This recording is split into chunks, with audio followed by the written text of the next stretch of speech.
Bienvenidos, compañeros y compañeras, a una nueva edición de entrevista, aquí en el canal de periodismo alternativo La Pirinaica. Como sabéis, en este medio tratamos de mostrar las realidades que muchas veces desde los medios hegemónicos se censura o directamente se ignora, ¿no? Y intentamos recoger un poco ese testigo de dar voz a los sin voces y, bueno, poder ampliar también el campo, ¿no? De esa realidad, de esa manera también diferente de ver la vida, de vivir, etcétera. Y por eso contamos siempre con, bueno, pues con compañeros, con amigos de de todas las partes del mundo, del globo, para, bueno, pues poder de alguna manera contrarrestar y mostrar realidades diferentes. Hoy con nosotros vamos a hablar más de cine que de política, pero bueno, al final el cine y la política es algo que se une bastante, pero vamos a hablar de cine, vamos a hablar de documentales y con ello vamos a estar con Ernesto Fontán, el cual es director, guionista y productor argentino que desde hace bastantes años pues está trabajando en este sector, se desempeña en diferentes diversos proyectos en en la compañía The Walt Disney, que es conocida por todos, pero aparte de eso, él mismo pues ha realizado diferentes proyectos, como por ejemplo en el 2021 el documental titulado Tarará. En el 2022 fundó la productora Ámbar Cine, o por ejemplo en el 2025 bueno, se estrenó con su nuevo largometraje, el documental Una y mil veces. Ernesto, muchas gracias por concedernos este tiempo. Estamos muy contentos de tenerte en nuestro canal.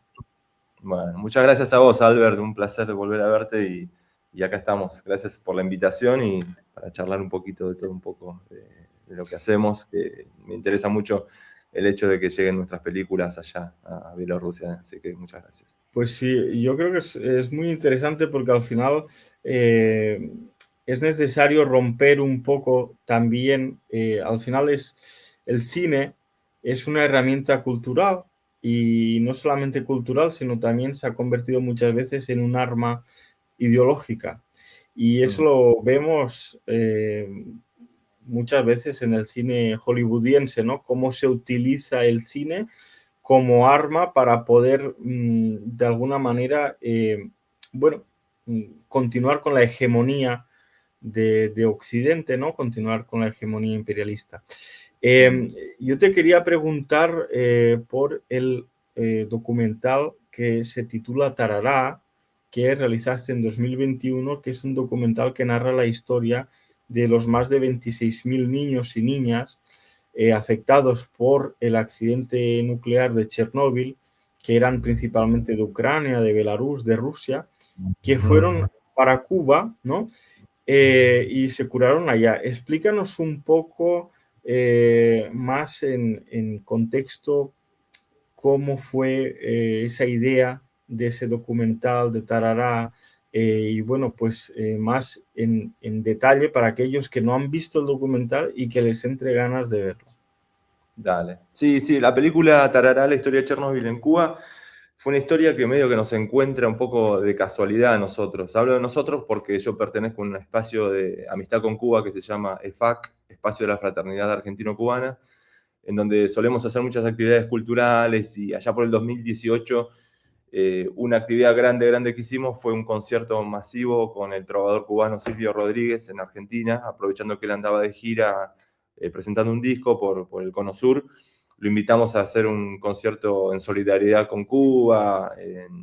La consigna era solidaridad versus bloqueo, entonces lo invitamos a la ciudad de Avellaneda, que es donde yo nací, en la provincia de Buenos Aires.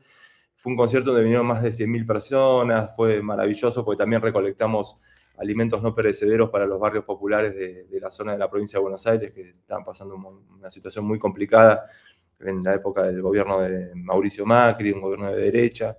Y ese encuentro con Silvio, con el público, nos dio una energía y una fuerza para hacer más cosas, ¿no? Nosotros desde nuestro espacio dijimos, ¿qué otra cosa podemos hacer por el pueblo cubano? Y fue la idea de hacer una película. Como hablábamos recién, el tema de la importancia del cine para transmitir ideas y sentar bandera y contar historias, en este caso no tan conocidas como la historia de los chicos de Chernobyl que fueron afectados por el accidente nuclear y que Cuba los recibió durante más de 20 años, un proceso integral, totalmente gratuito.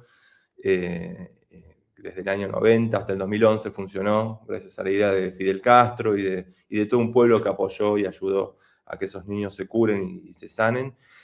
Bueno, en ese momento, fin del 2018, era como estamos buscando ver qué historia de solidaridad del pueblo cubano podríamos contar en una película. Y un empleado de la embajada cubana en Argentina nos contó esta historia de los chicos de Chernobyl, y lo cual nos disparó un montón de ideas y de ganas de retratar en un documental. Así que pusimos manos a la obra y ahí armamos un equipo técnico. Yo, bueno, tomé la aposta de dirigirlo, pero ahí también la presidenta del Espacio de Amistad con Cuba, Paola Gallo Peláez, fue la que empezó a investigar también el tema de a quién entrevistar, cómo armar la logística para viajar a Cuba.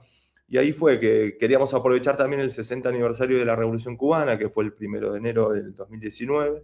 Así que el 1 de enero llegamos con un avión ahí a La Habana, empezamos a armar las entrevistas, a filmar los testimonios.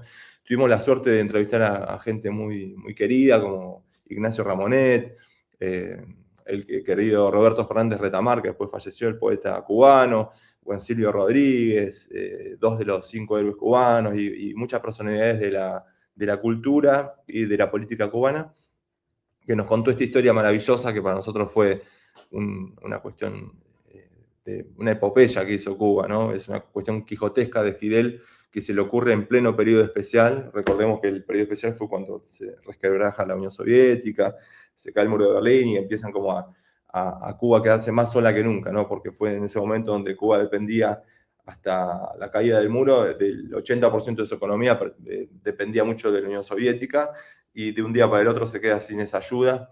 Así que en ese momento empieza la crisis, una de las más difíciles hasta la actualidad, creo yo, ¿no? Del pueblo cubano, sufriendo el recrudecimiento del bloqueo impuesto por el imperialismo también.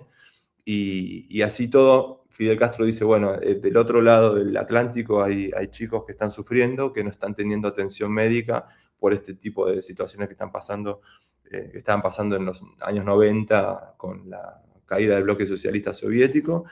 Y Cuba dice, bueno, vamos a armar un hospital con excelencia médica, con traductores, porque justamente los chicos bielorrusos, rusos y ucranianos que venían a Cuba no entendían tampoco el idioma. Fue un golpe muy fuerte también la cuestión climática, la cuestión cultural, la cuestión idiomática, y así todo Cuba armó todo un programa muy, muy afectuoso, muy cálido y de mucho amor para curar a estos chicos, y como vos dijiste, fueron más de 26.000 durante 20 años, un plan muy, muy grande.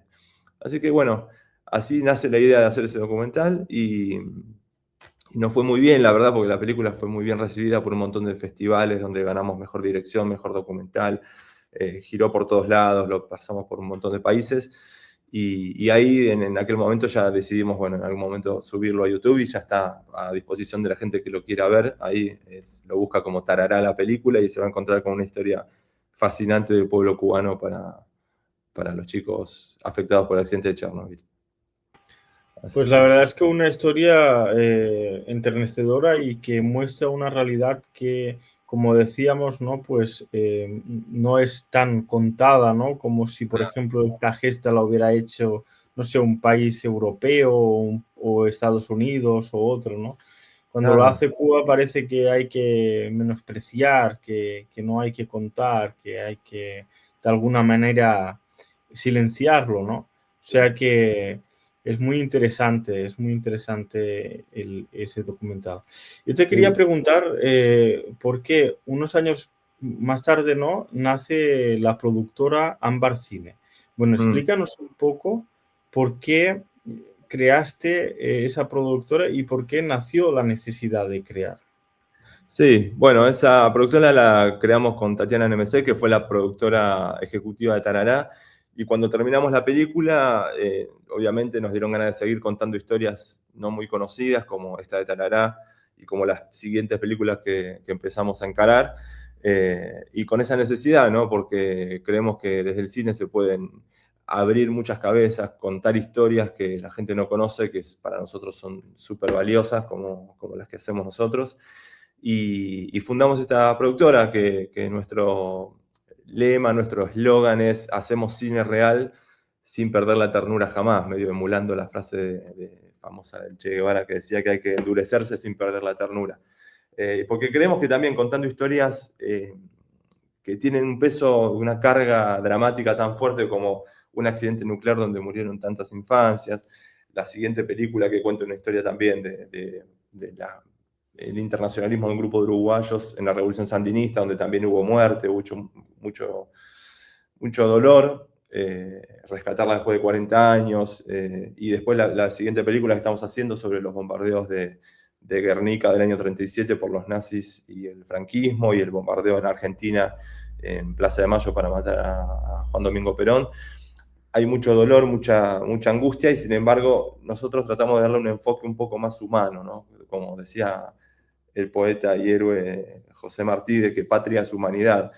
La importancia de la humanidad para nosotros es clave, ¿no? Contando historias. Llegar a esa sensibilidad de la gente que cuenta su dolor, pero desde un aspecto más, donde la gente, el público puede empatizar un poco más, creo que es clave, ¿no? Para sensibilizar y no hacer películas típicas amarillistas o que hurgan en el dolor, sino al contrario, buscarle una vuelta de tuerca para que ese dolor empatice y que la gente se pueda involucrar en qué es lo que está viviendo esa persona y se pueda interiorizar también en investigar un poco y conocer la historia reciente, tanto latinoamericana como mundial, porque las películas que estamos contando cuentan hechos históricos y políticos también de todos lados. Entonces tuvimos esa necesidad, ¿no? Con Tatiana en aquel momento dijimos, bueno, hagamos una productora y empecemos a armar y hacer películas que tanto que nos llenen a nosotros como que puedan servirle a un público, ¿no? Así que esa fue la idea de Ambar Cine, que estamos rodando nuestra tercera película. Pues me parece muy interesante. Sobre todo, me gustaría prestar atención en un momento, ¿no? En el que cuando te presentaba, bueno, decía que en la actualidad y desde hace bastantes años trabajas y haces diferentes proyectos en la productora The Walt Disney Company, ¿no? Sí. Bueno, explícanos un poco más sobre esos proyectos y cómo de alguna manera se puede compaginar lo que estábamos explicando del cine independiente, del cine con conciencia, Mm. con trabajar en dicho medio. Una compañía muy diferente Sí, a sí, mi sí, sí, ideología, sí. por ahí. Sí, eso es Sí. muy loco porque hay una cierta contradicción interna mía, personal, pero bueno, yo tengo una vocación muy marcada de muy chiquito donde siempre me apasionó lo audiovisual, ¿no? Yo siempre jugaba con los Playmobil, viste, armar estudios de televisión, los dibujos de mi infancia cuando era chico eran cámaras de televisión, de cine, siempre me apasionó eso, entonces tuve una vocación bastante marcada, lo cual me orienté a ese camino, estudié licenciatura en audiovisión y trabajé siempre en medios audiovisuales, haciendo tanto montaje audiovisual como filmaciones, camarógrafo, realización, siempre vinculado a lo audiovisual, me apasiona. Y ya hace como 14 años que estoy trabajando en The Walt Disney Company, acá en Argentina, para toda Latinoamérica. El trabajo que yo hago es también realización audiovisual y edición de video, de todo lo que tenga que ver con las campañas de marketing de la compañía, que tiene miles y miles de empresas y señales y franquicias, ¿no? Como Star Wars, Nat Geo, Pixar, Star Wars, hay, bueno, cantidad inagotable de contenidos que hacemos en Disney, donde yo voy, grabo y edito muchas de las cuestiones que después se publicitan tanto en las redes sociales como en la plataforma Disney Plus o en los cines, ¿no? Y sí, yo trabajo en Disney, lo cual estoy súper agradecido porque es una empresa que estoy muy cómodo, nos tienen muy bien a todos los empleados y trabajamos con una libertad total. aunque no soy en mi vida personal consumidor del producto Disney porque no me atrae el contenido en sí, no, es muy rara vez que yo me sienta a ver algún contenido Disney, a no ser que sea algún documental o algo de los Beatles, algo que esté en la plataforma y que tenga algún costado histórico, pero producto Disney en sí no consumo. Y bueno, ahí en mi vida privada, fuera de la empresa, lo que hago es cine documental, que es lo que sí me llena el alma y es lo que me, me hace sentir bien y cumplir esa falencia que siento por ahí en la empresa Disney, donde voy y hago el trabajo que me apasiona y grabar y editar es de lo más lindo y lo disfruto un montón. Pero en cuanto al contenido que hacemos no me llena, entonces bueno, viendo películas, filmando historias que a mí me interesan, es donde ahí puedo suplir esa falencia. Bueno, ya hace 14 años que estoy en Disney, estoy muy cómodo, viajo mucho también por la empresa, me mandan mucho generalmente a México, ahora la semana que viene viajo a México, en unos días de nuevo vuelvo a ir a México, o por ahí a Colombia, a Brasil, donde si se estrena, por ejemplo, se estrena una película muy grande en México o en Brasil o en otro país, generalmente voy yo a grabar con un equipo, grabamos y editamos las piezas que después se publicitan en el resto de las plataformas. Y eso, estoy contento, hago lo que me gusta, así que no me puedo quejar. Entiendo un poco, Ernesto, que al final, bueno, pues tu pasión es el oficio que realizas, ¿no? Y al Mm. final, bueno, te gustaría, puede ser, dedicarte mucho más plenamente a tus proyectos más personales, ¿no? De este cine independiente, pero al final también la realidad es la que es y Sí, hay que vivir, ¿no? Y entonces, bueno, pues sí, también es comprensible, es normal y es lógico. tal cual. Yo te quería preguntar también por el último documental que estrenasteis en 2025, que Sí, hablabas un poquito antes sobre el documental este que se titula Una y mil veces, el segundo largometraje que habéis realizado. Bueno, explícanos un poco más, porque yo creo que será interesante también y saber si ya es posible visionarlo o por el contrario aún lo estás pues de alguna manera divulgando y está por diferentes, bueno, eh, festival. plataformas o cómo está la cosa. Sí, ese documental, Una y mil veces, sí, se estrenó en noviembre del 2025. Y también, Tarará, la película anterior, tuvo mucho que ver con esto. Fíjate cómo se van vinculando las historias y tienen una que ver con la otra. Porque cuando yo estaba de gira en el 2022 con Tarará por Europa, hicimos una gira de unos meses mostrando la película en varios lugares de Europa. En una de esas proyecciones en Cataluña, en el público, había un uruguayo exiliado que vio la película, se sintió muy identificado con Tarará y reconoció a muchos de los entrevistados porque él los conocía de su época exiliada, de exilio en Cuba. Bueno, a la salida de la proyección me viene a encarar y me dice que sería buenísimo contar una historia que no está tampoco difundida en Latinoamérica, que es la historia del grupo de 52 uruguayos que en el año 79 se ofrecieron de forma voluntaria e individual a combatir en la revolución sandinista de Nicaragua.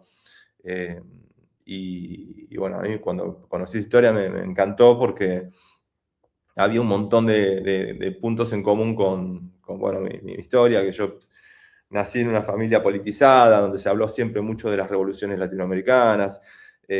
Nací justamente en el año 79, donde sucede esta historia de los combatientes, de esos 52 uruguayos, 49 eran tupamaros, de la organización Tupamara, y otros 3 del Partido Comunista Uruguayo, que estuvieron exiliados, la gran mayoría en Cuba en ese año, en el 79, y viendo lo que estaba sucediendo en Nicaragua. Ellos tenían una vocación muy internacionalista, de ofrecer lo poco y lo único que tenían, que era su vida, para ayudar a otro pueblo, como el nicaragüense, que estaba sufriendo una dictadura de 4 décadas de la dinastía Somoza, que era una dinastía muy sangrienta, una dictadura asesina que estaba haciendo desastres en Nicaragua ya por 4 décadas.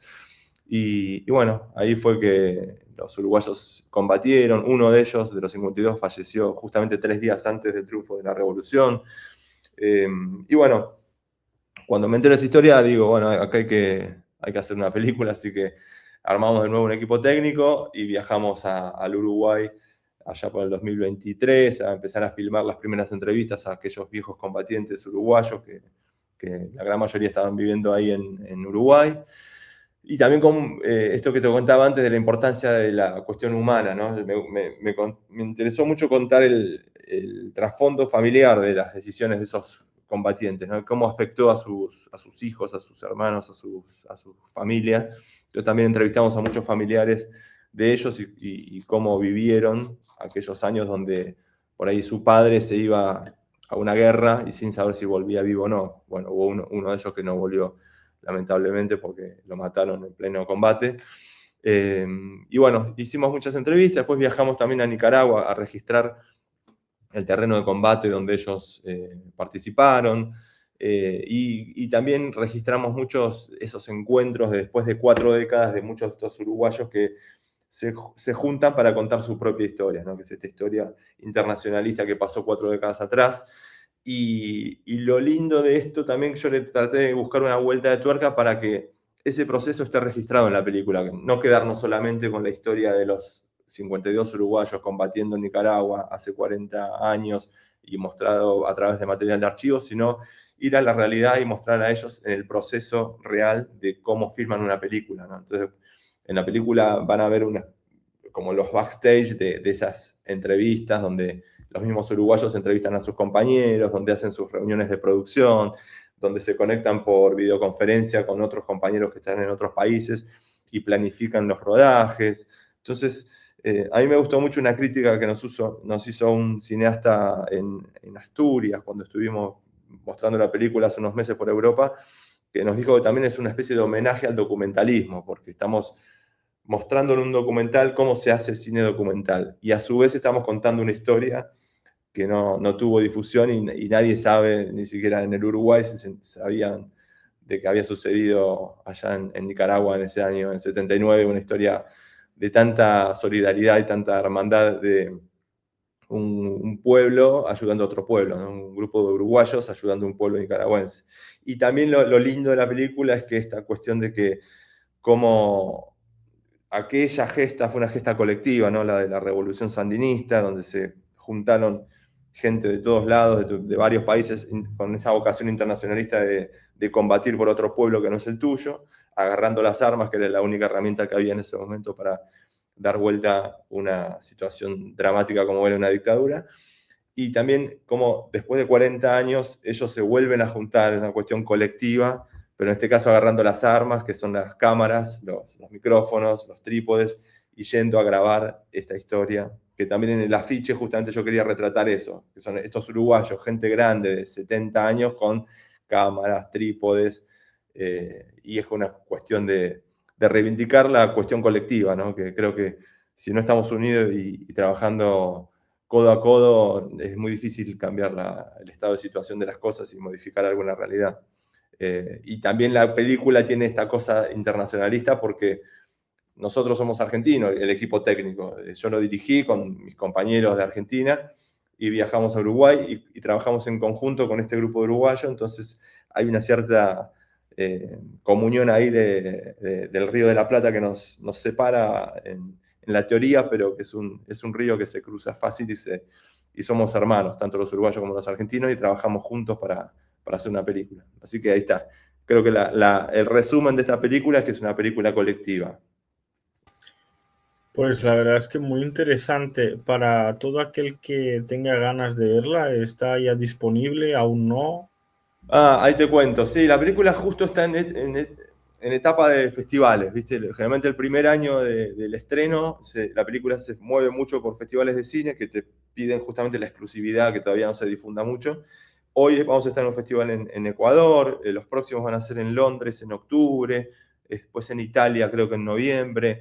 Ya estuvimos en muchos festivales de diferentes países de Latinoamérica, en Brasil, en Colombia, en Estados Unidos ganamos el mejor documental en un festival de Connecticut, estuvimos también en Filadelfia, sí, en muchísimos festivales ya estuvimos y estamos presentando la película ahí, y yo creo que para fin de año mi idea también es subirla a YouTube. Una vez que pase todo este proceso ya la subimos a YouTube y ahí te avisaremos a vos o la empezaremos a difundir por las redes sociales para que la gente la pueda ver en forma libre y gratuita. Como está Tarara también la idea es subir a YouTube esta nueva película una y mil veces.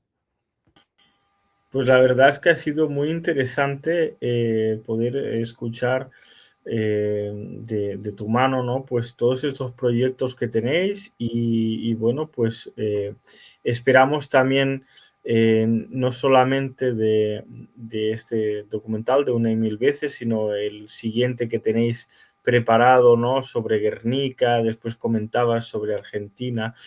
Bueno, es que es muy necesario, y lo sabes creo que mejor que nadie, que el cine pues pueda remover conciencias y pueda de alguna manera también hacer su granito de arena en eso, ¿no? En crear una sociedad un poco diferente, ¿no? En tener una sensibilidad especial para determinados problemas, en no quedarse simplemente en la superficialidad y todo eso. Así que ha sido un placer tenerte aquí en este programa de entrevistas, Ernesto. Espero que hayas estado cómodo y esperamos tenerte en un futuro próximo.